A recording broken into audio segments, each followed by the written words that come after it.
والنور يهدي الحائرين ضياؤه وفي الحشر ذل المرسلين لواؤه تلقى من الغيب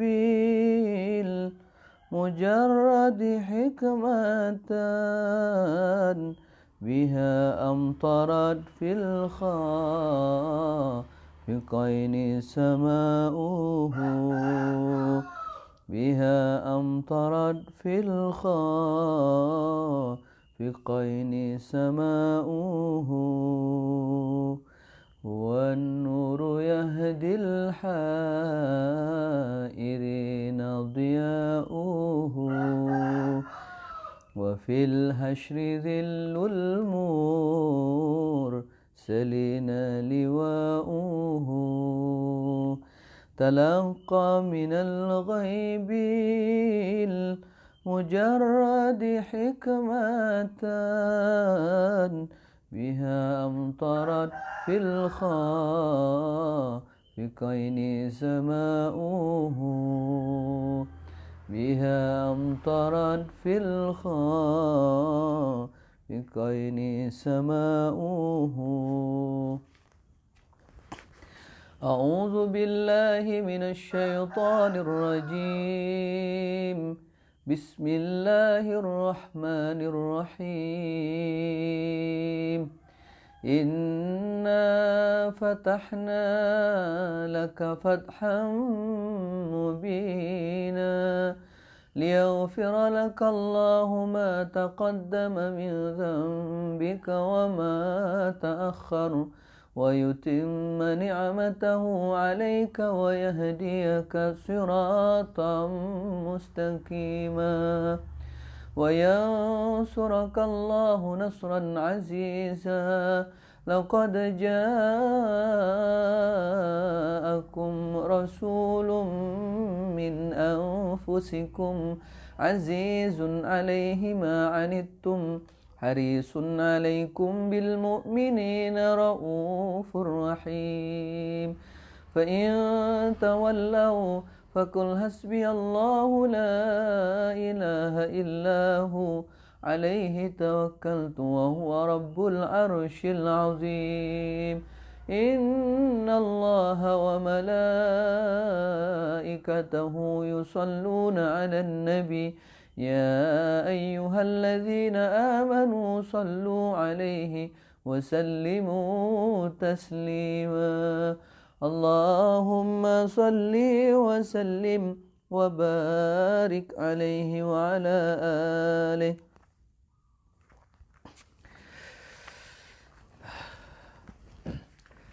Cakal lagi dingin sampai suara bideng dinginnya luar biasa. Assalamualaikum warahmatullahi wabarakatuh. Bismillahi walhamdulillah wassalatu wassalamu ala rasulillah sayyidina Muhammad ibni Abdillah wa ala alihi wa sahbihi wa mawalah wa la hawla wa la quwata illa billah amma ba'd. Rabbi shrah li sadri wa yassir li amri wahlul 'uqdatam min lisani yafqahu qawli birahmatika ya Allah ya arhamar rahimin wa la hawla wa la quwata illa billahil aliyil azim. Amma ba'd. Karena dingin itu kemudian saya jadi teringat sebuah ayat di dalam Al-Qur'an. Ayat di dalam Al-Qur'an. Bantul juga dingin ya, Syekh Kawi. Nah, ayat ini karena bicara juga tentang angin yang begitu dingin itu ya. Jadi saya teringat ayat ini, yaitu surah Ali Imran ayat 117 ya. Ayat 117. Tapi ternyata ketika dibaca ayat ini berkaitan dengan ayat sebelumnya, yaitu ayat 116. Menarik ini. Karena kalau saya bilang ini tentang Allah yang maha cemburu ya. Allah yang maha cemburu. A'udzu billahi minasy syaithanir rajim. Bismillahirrahmanirrahim. Innalladzina kafaru lan tughni anhum amwaluhum wala auladuhum minallahi syai'a wa ulaika ashabun nari hum fiha khalidun. Mathalu ma yunfiquna fi hadhihi ad-dunya مثل ما ينفقون في هذه الحياة الدنيا كمثل ريح فيها سر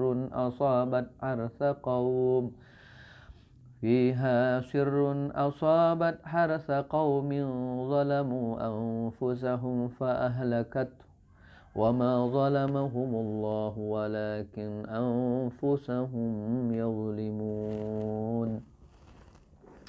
Kalau bacaannya salah-salah nanti diingatkan. Nah, ayat ini kalau kita telusuri, saya pakai dua referensi ya. Ada tafsir Al-Kasyaf sama Safwatut Tafasir. Kalau ayat yang pertama yaitu Ali Imran 116 itu menegaskan bahwa orang-orang yang kufur kepada Allah, orang-orang yang tidak mengimani Allah Subhanahu wa ta'ala, walaupun mereka memiliki kekayaan baik kekayaan berupa keturunan ataupun harta benda, itu tidak akan bisa membuat mereka selamat dari siksaan-siksaan Allah Subhanahu wa ta'ala. Jadi keimanan itu menjadi penting ya, jadi harus kita garis bawahi. Kalau misalnya ada dalam kenyataan kehidupan kita, realitas sosial kita, barangkali muncul selentingan-selentingan yang sering kita dengar, ada orang tidak beriman kok itu kaya raya segala macam. Bagi orang beriman itu, iman itu adalah kenikmatan yang luar biasa. Kita tidak bisa membandingkan keimanan dengan kekayaan, karena kekayaan tidak bisa membeli keimanan ya. Dan bagi orang yang memang serius kepengen ya mengakui bahwa dirinya kepengen dianggap sebagai umatnya Nabi Muhammad SAW, tentu keimanan itu adalah kuncinya, itu adalah penghubungnya. Dan keimanan itu sekali lagi tidak bisa dibandingkan dengan kekayaan ya. Keimanan itu tidak bisa dibeli. Keimanan itu tidak bisa didatangkan begitu saja. Bahkan oleh Rasulullah saja demikian. Allah Subhanahu wa ta'ala mengatakan bahwa hidayah atau keimanan itu hanya milik Allah, itu wilayah kuasa Allah Subhanahu wa ta'ala. Maka ketika kita dijadikan oleh Allah sebagai orang yang beriman, maka jangan pernah sekali-kali kita kemudian membandingkan dengan kekayaan orang yang tidak beriman. Karena itu tidak apple to apple ya, tidak setara. Karena keimanan itu adalah kenikmatan yang luar biasa bagi manusia yang hidup di bawah langit Allah Subhanahu wa ta'ala, yang menikmati tidur di atas buminya Allah Subhanahu wa ta'ala. Sehingga ini tidak perlu kita perdebatkan, saya kira, bagi orang-orang yang beriman bahwa keimanan itu adalah hal yang sangat penting. Sehingga jangan sampai orang-orang yang beriman itu kemudian iri, sampai iri mungkin ya tidak bisa dihindari ya bagi orang tertentu, tapi iri yang kemudian sampai membandingkan antara keimanannya dia dengan kekayaan orang yang tidak beriman, itu adalah cara berpikir yang sangat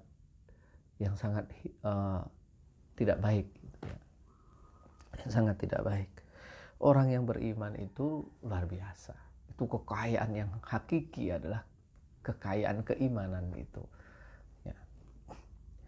Nah, sehingga ayat ini menegaskan bahwa orang-orang yang kufur kepada Allah maka tidak akan bisa menyelamatkan diri mereka, anak, harta benda mereka. Walaika ashabun nar hum fiha khalidun.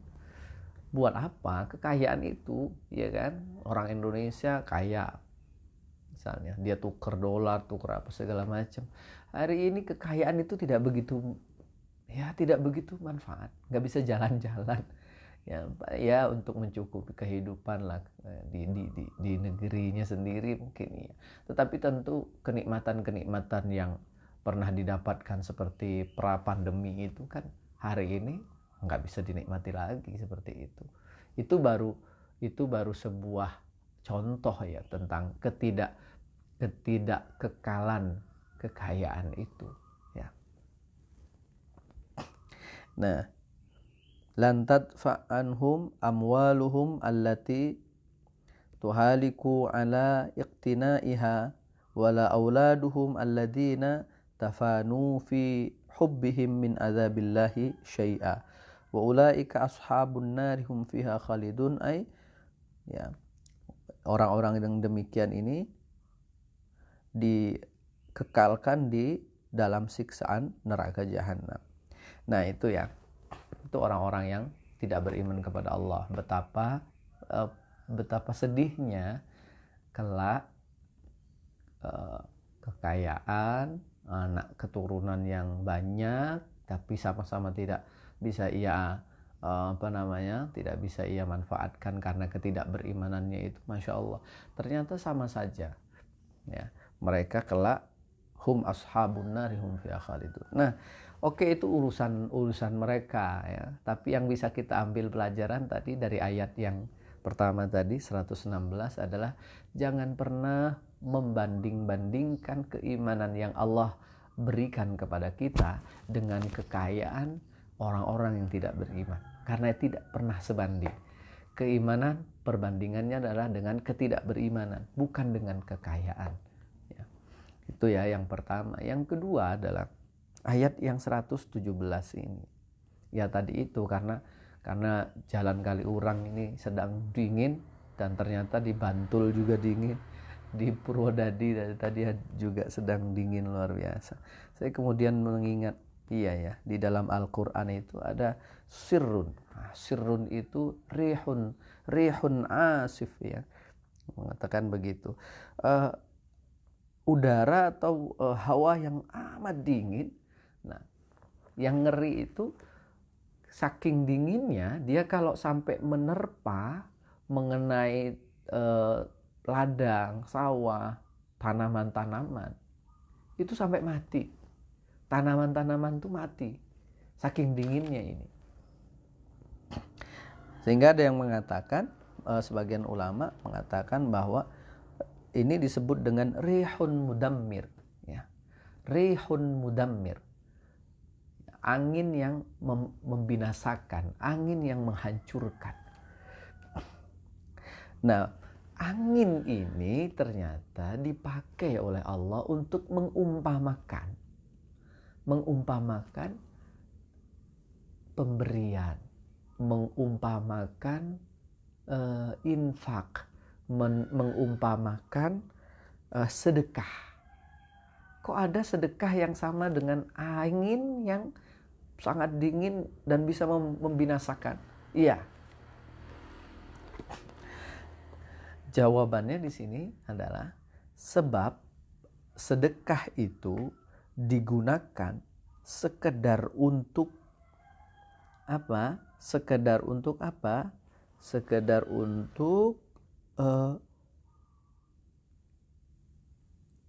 biqasdis sana wa husniz zikri. Ya. Ternyata tujuannya hanya untuk itu. Hanya untuk mendapatkan pujian-pujian, mendapatkan mencari popularitas supaya dikenal sebagai orang yang itu orang yang dermawan, itu orang. Sama sekali tidak ada tujuannya ibtigha wajhillah. Jadi sedekah itu ada dua ya. Jadi ayat ini bisa kita komparasikan dengan ayat yang lainnya. Kalau ini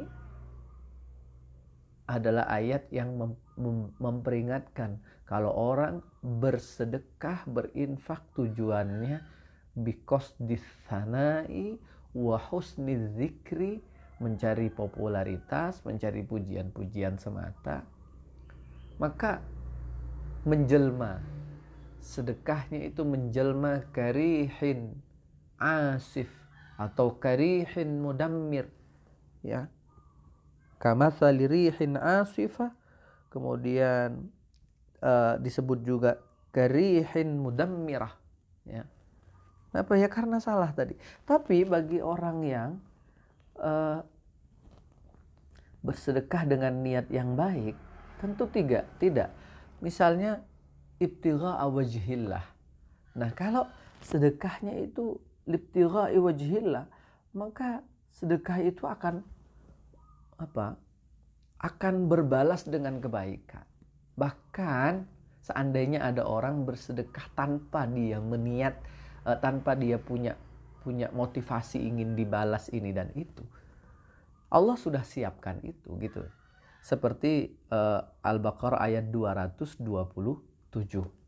Misalnya, wa ma tunfiquna illa ibtigha'a wajhillah, ya, wa ma tunfiquna min khairin yuwaffa ilaikum wa antum la tuzlamun. Jadi ini bertolak belakang ya dengan Ali Imran ayat 117. Apa yang diinfakkan, kebaikan-kebaikan yang diinfakkan, yang diberikan oleh seseorang, maka tujuannya semata-mata ibtigha'a wajhillah, hanya semata-mata ingin mendapatkan keridhaan Allah, walaupun dia tidak meminta balasan itu di dunia, tapi Allah akan langsung memberikan balasan. Nah, inilah yang kemudian ayat ini kan wa antum la tuzlamun. Ayat ini kan secara pelaksanaannya kemudian oleh Nabi diberikan as-shadaqah tadfa'ul bala, diberikan juknisnya ya. Juknisnya yaitu tadi, orang kalau kepengen dijauhkan dari bala, maka kata Nabi bersedekahlah. Karena ayat ini juga mendukung wa antum la tuzlamun, gitu kan. Ya.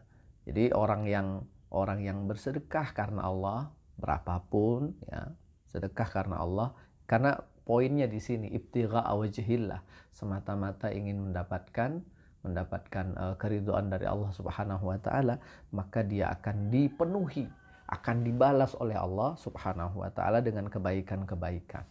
Nah, tapi sebaliknya tadi itu, kalau infak, kalau sedekah itu, ada orang rajin banget sedekah, tapi tujuannya tidak pernah karena Allah. Dia hanya ingin menjadi orang yang dikenal sebagai orang yang dermawan, orang yang baik indan nas. Ternyata masalu ma yunfiquna fi hadhil hayatid dunya, ya, Allah kemudian umpamakan orang yang demikian ini, yang bersedekah di dunia tapi semata-mata ingin mendapatkan kenikmatan di dunia. Apa itu kenikmatannya? Kenikmatannya adalah as-sana wa husnul dzikr, ya, pujian, ya. Maka Allah kemudian sampaikan kamatsali rihin, ya, kamatsali rihin fiha sirrun. Allah umpamakan dia sebagai angin yang di dalamnya itu terdapat hawa yang dingin sekali, yang asabat harsa qaumin. Kalau angin yang di dalamnya ada hawa yang teramat dinginnya tadi itu, sirrun tadi itu, sampai mengenai ladang, ya, satu pakainya kaum loh. Kaum itu ya banyak lah, ya kan. Kaum itu banyak lah. Kaum Arab, ya kan. Pasti bukan kabilah gitu. Kan ayat Al-Qur'an itu kan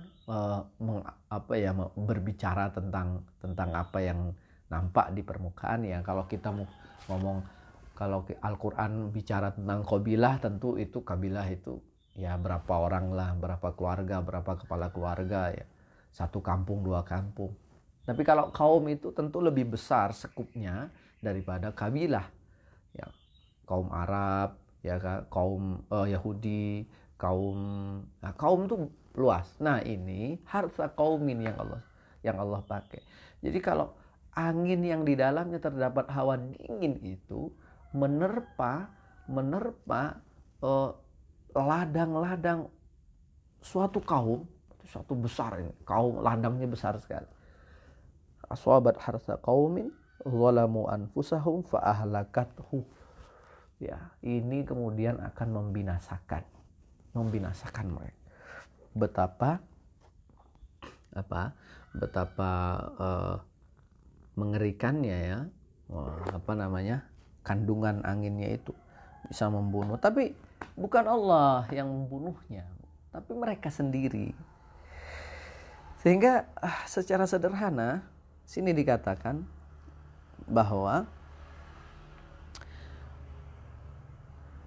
fakadzalikal kufar yamhaqullahu a'malahum as-salihah kama yadhhabu hadzal zar' bidzunubi sahibihi wa ma zalamahumullah walakin anfusahum yadhlimun ay wa ma zalamahumullah bi ihlaki harthihim walakin zalamu anfusahum birtikabi ma yastawjibul 'iqab summa haddara ta'ala min ittikhadil munafiqina bitanah yattali'unahum ala asrarihim wa qala ya ayyuhalladzina amanu ini singkat yang lain, penjelasan yang lainnya.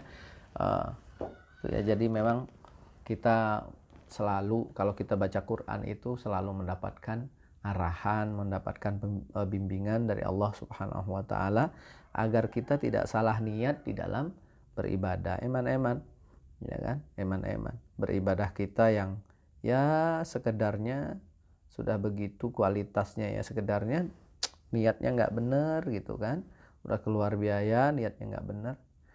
Nah kadang-kadang ada orang yang sok-sok membenarkan, udahlah yang penting ini dulu, nunggu ikhlas nanti.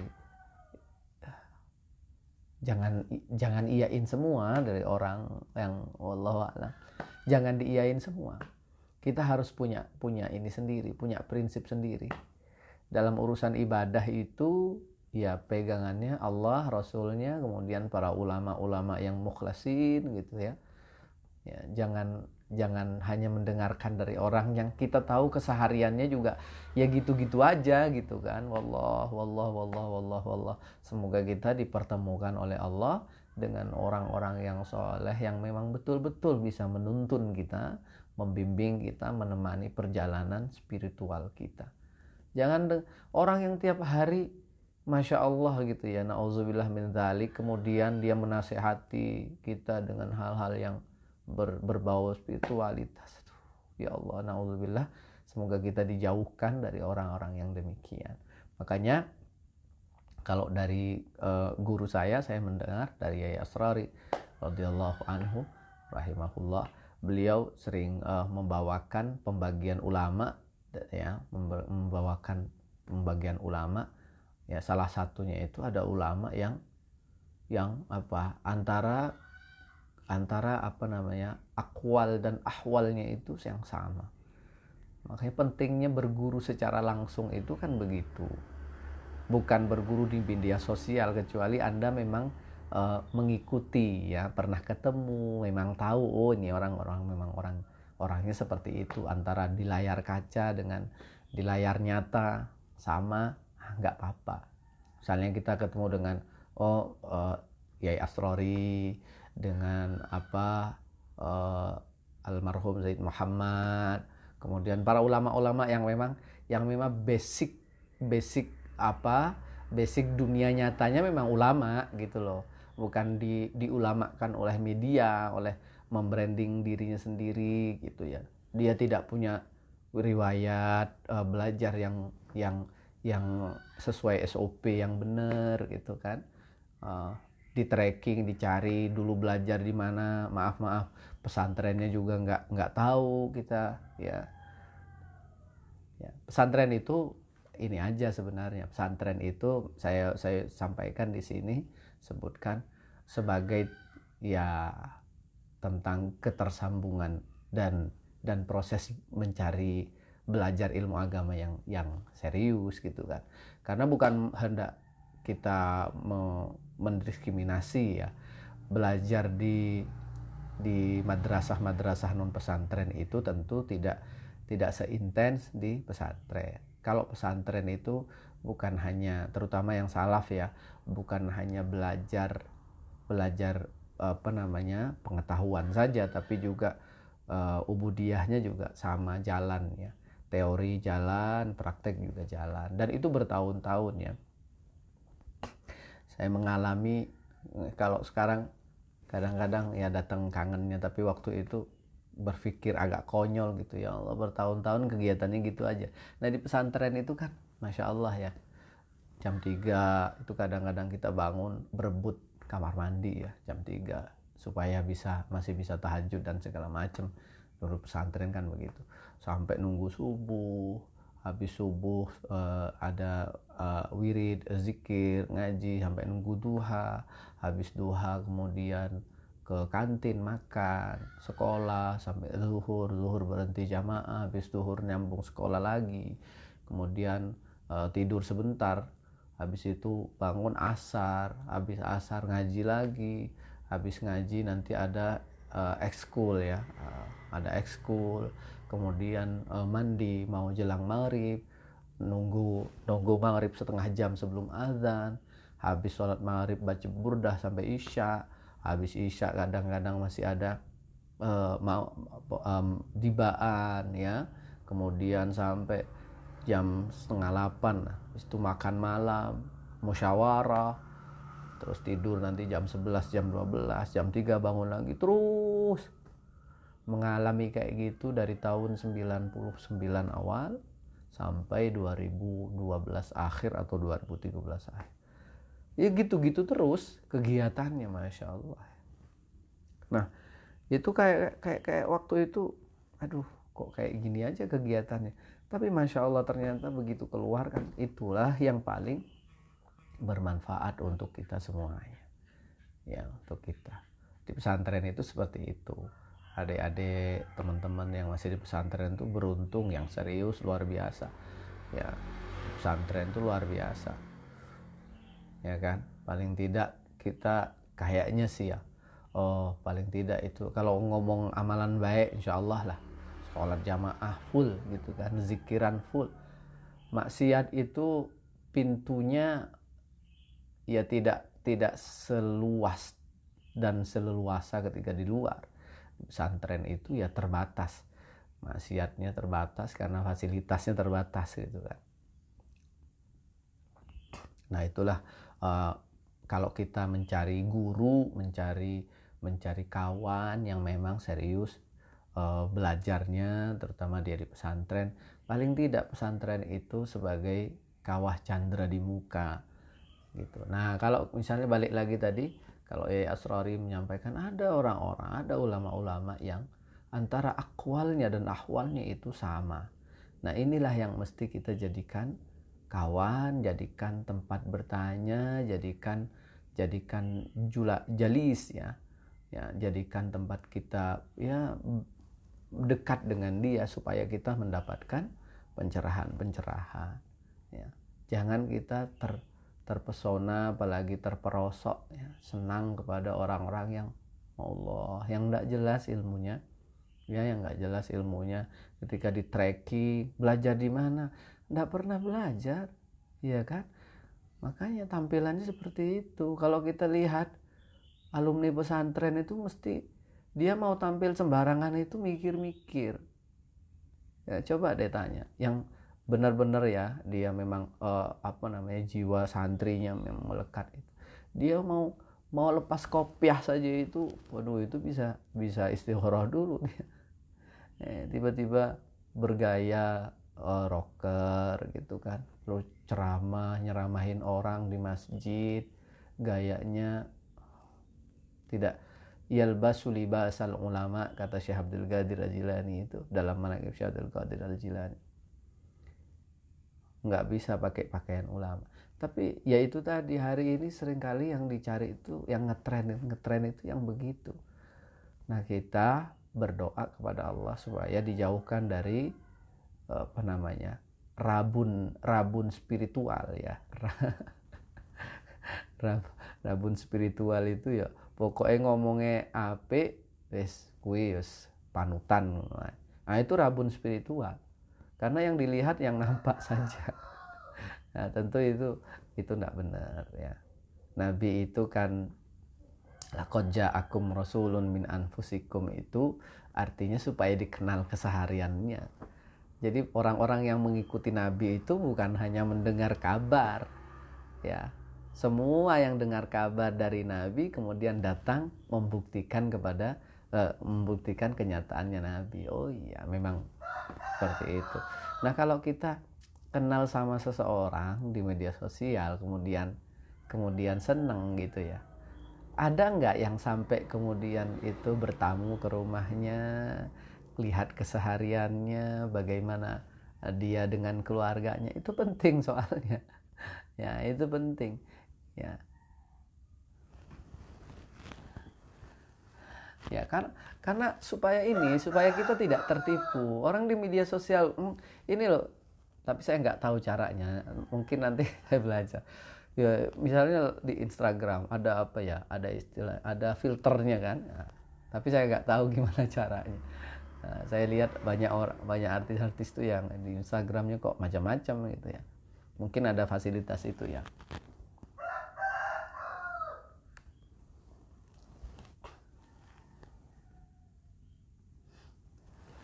Nah, gitu kan. Nah, itu di media sosial tuh potongan-potongan saja, potongan dari kesehariannya, potongan dari kehidupan. Karena yang penting itu adalah ketemu. Makanya kalau ke pesantren gitu kan, kita bisa ketemu dengan kiainya kita. Waduh, itu luar biasa.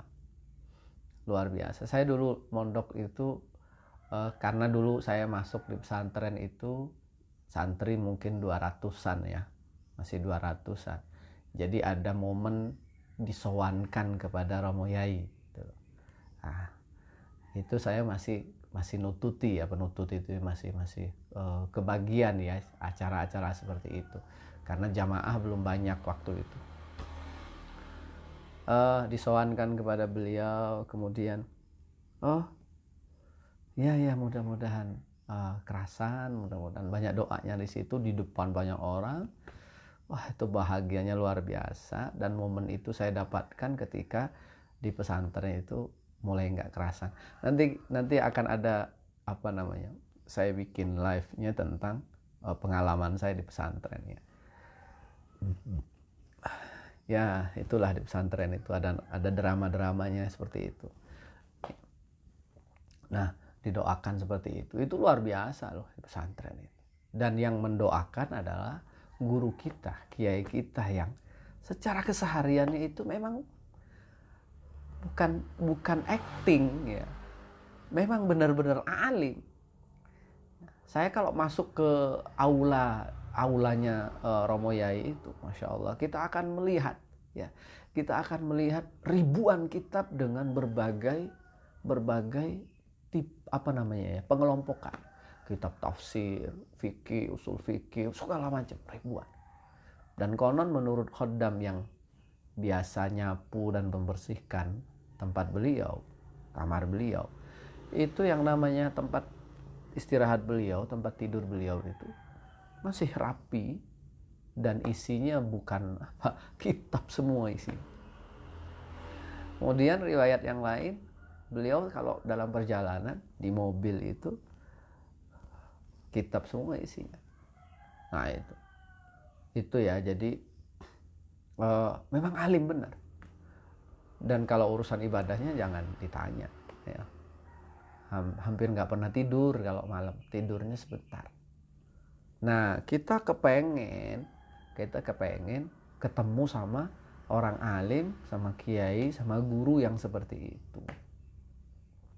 Maka kalau sudah ketemu sama guru yang seperti itu ya, kata teman-teman tuh, gendolan karo sarunge ya, jangan pernah dilepas. Guru yang seperti itu susah kita cari, apalagi sekarang di media sosial.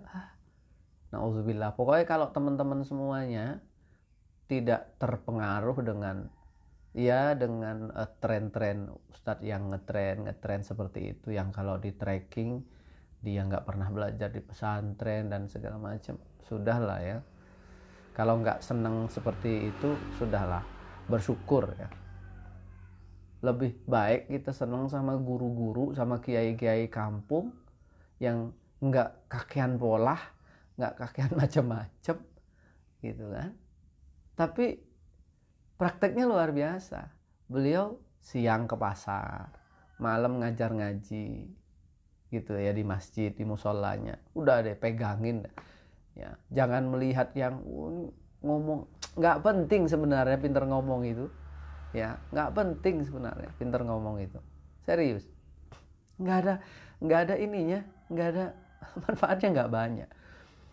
Saya baca dalam sebuah kitab tasawuf itu, Syekh Junaid Al-Baghdadi kalau tidak salah ya, pokoknya salah satu ulama besar tasawuf itu ditanya, karena kuat-kuatnya kan banyak, tanya karena beliau datang dalam mimpi salah satu muridnya, apa yang terjadi kepada engkau? Apa yang beliau katakan? Ternyata yang bermanfaat itu bukan kalimat-kalimat, bukan quote-quote yang bagus itu, bukan ngaji yang bikin orang gergeran rame, bukan katanya. Yang bermanfaat itu yang raq'ataini fi jawfil lail. Raq'ataini fi jawfil lail. Ternyata itu yang manfaat. Artinya kalau kita ketemu sama kiai kampung yang nggak macam-macam gitu, waduh itu kita udah deh. Kalau nggak mau ikut, paling tidak kita seneng saja deh, seneng saja sama ulama-ulama, sama kiai-kiai kampung yang memang beneran dia, memang beneran orang amil ya, alim dan amil, udah kita seneng kepada mereka udah cukup ya.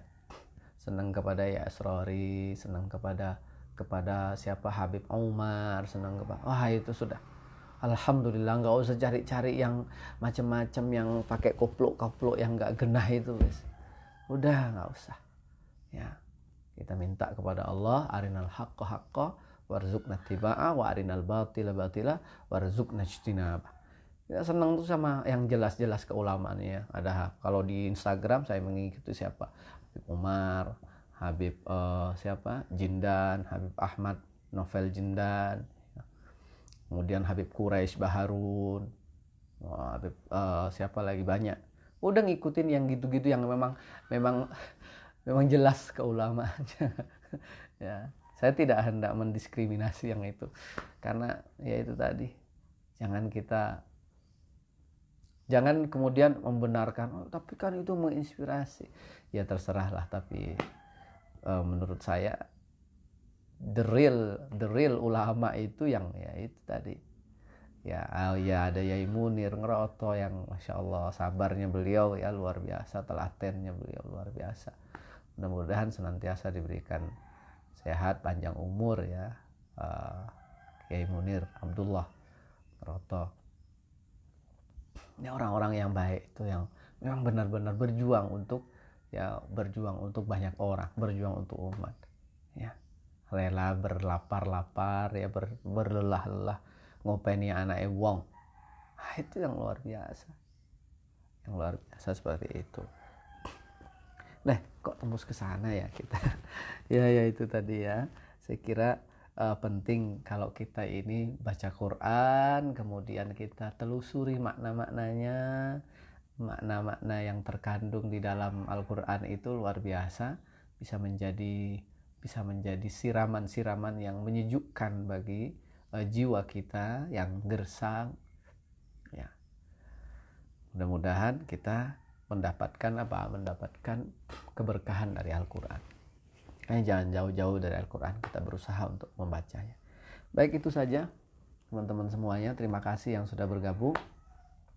Sekali lagi saya ingin garis bawahi bahwa jangan pernah membandingkan keimanan kita dengan kekayaan orang yang tidak beriman, karena keimanan itu tidak bisa dibeli dengan kekayaan seberapapun jumlahnya.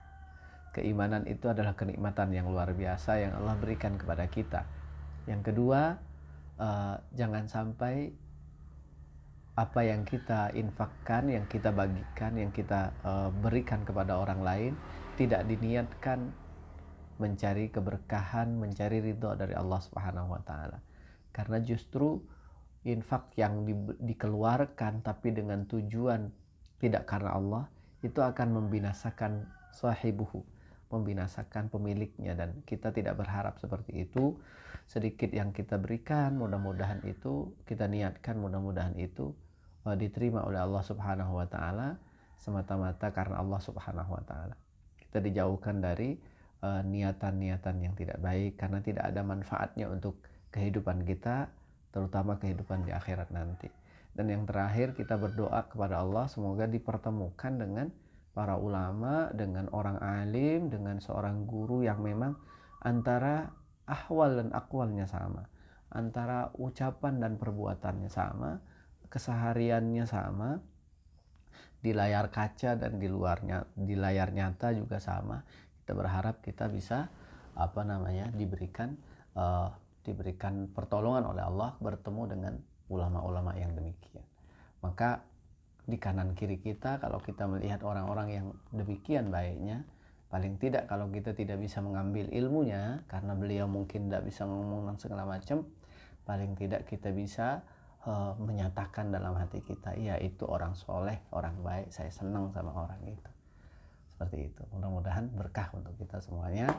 Terima kasih semua. Assalamualaikum warahmatullahi wabarakatuh. Allahumma arhamna bil Qur'an waj'alhu lana imaman wa nura wa hudan wa rahmah. Allahumma dhakkirna minhu ma nasina wa 'allimna minhu ma jahilna warzuqna tilawatahu ana al-laili wa atrafan nahar waj'alhu lana hujjatai ya rabbal alamin. Alhamdulillah. Terima kasih semuanya. Assalamualaikum warahmatullahi wabarakatuh. Selamat melanjutkan aktivitas hari ini.